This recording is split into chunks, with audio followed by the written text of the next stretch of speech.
Hey everyone. So, in the world of code, pretty much everything you type, your name, a password, a search query, it all needs a special name. And today, we're going to demystify that name, the string. Let's dive in and figure out what really makes text tick. I mean, think about it for a second. Every single time you search Google, send a message, or write an email, you're just using text. But computers, deep down, they only think in numbers. So how on earth do they understand words and sentences? Well, that's the big question we're tackling today. And the simple answer is that from a computer's point of view, text is just another kind of data. And trust me, it is absolutely everywhere. To a program, your name, your password, a website address, it's all just text data. And because text behaves so differently from numbers, you can't add two sentences together, programming needs a special way to handle it. It needs a specific tool that's built for the job. And that special tool, it's called a string.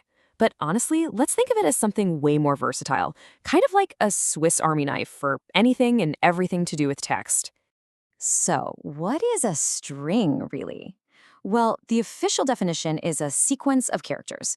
That means letters, numbers, symbols, even spaces, you name it. But here's the crucial part. It's a compound data type. Unlike a single number, a string is actually a collection of smaller pieces all bundled together in a very specific order. And this is exactly why that Swiss Army knife analogy is so perfect. See, a string isn't just a static chunk of text sitting there. Oh no. It's an object that comes packed with a whole bunch of built-in tools, programmers call them methods, that let you twist it, turn it, and totally transform it. So let's look at the two most basic tools right out of the box. First, you've got the plus sign. Now, it doesn't add strings like numbers. Instead, it joins them together, end to end. We call that concatenation. And the multiplication symbol? That just repeats the string over and over. They might seem simple, but these are incredibly powerful building blocks. Okay, but beyond just sticking strings together, we often need to pull them apart or, look at just one little piece. And this is where we get into the really fun stuff, slicing and dicing. And here is the absolute key to it all. Every single character in a string has an address. We call that address an index. And listen up, because this trips up every single beginner. In programming, we always start counting from 0, not 1. So the first character is at index 0, the second is at 1, and so on. Gotta remember that one. So if we look at the word Python, to get that first P, you'd ask for index 0. You can even count backwards from the end using negative numbers, which is super, super handy. Index -1 always gives you the last character. -2 gives you the second to last, and so on. Pretty cool, right? And once you really get indexing, you can do something called slicing. This lets you grab a whole chunk of a string, a substring, just by telling it where to start and where to end. It's literally like taking a little knife and cutting out just the piece of the word you need.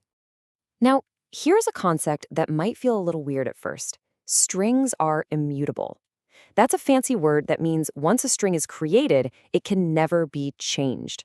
So when you join two strings together or convert one to uppercase, you aren't actually modifying the original one. What's really happening is the program creates a brand new string with the result every single time. Okay, let's open up that Swiss Army knife again and look at some of the more advanced tools. These are the built-in functions, those methods we talked about, that let us truly transform our text. And here are just a few of the most common ones. You can instantly convert text to all uppercase or all lowercase. You can strip away any annoying extra spaces from the beginning or end. You can find out exactly where a certain word appears, or even split an entire sentence into a list of individual words. Super powerful stuff. And this is why this is so important. In the real world, data is messy. It's just a fact.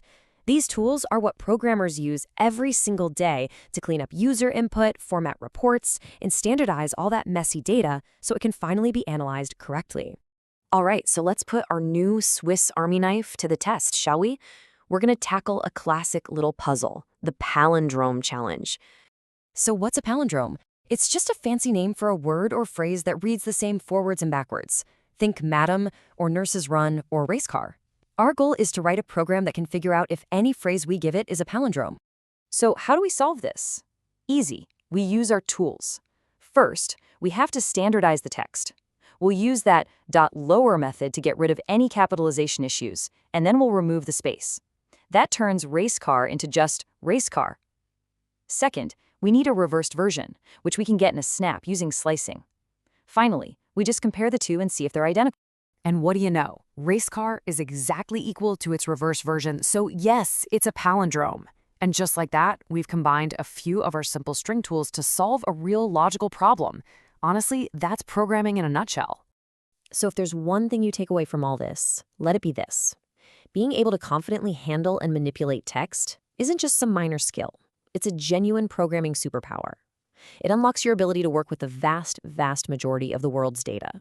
So remember, every word you see online, every message, every document, it's all just data waiting to be understood. Now that you have the basic tools to slice it, clean it, and analyze it, what are you going to build? What stories will you tell? The possibilities are endless.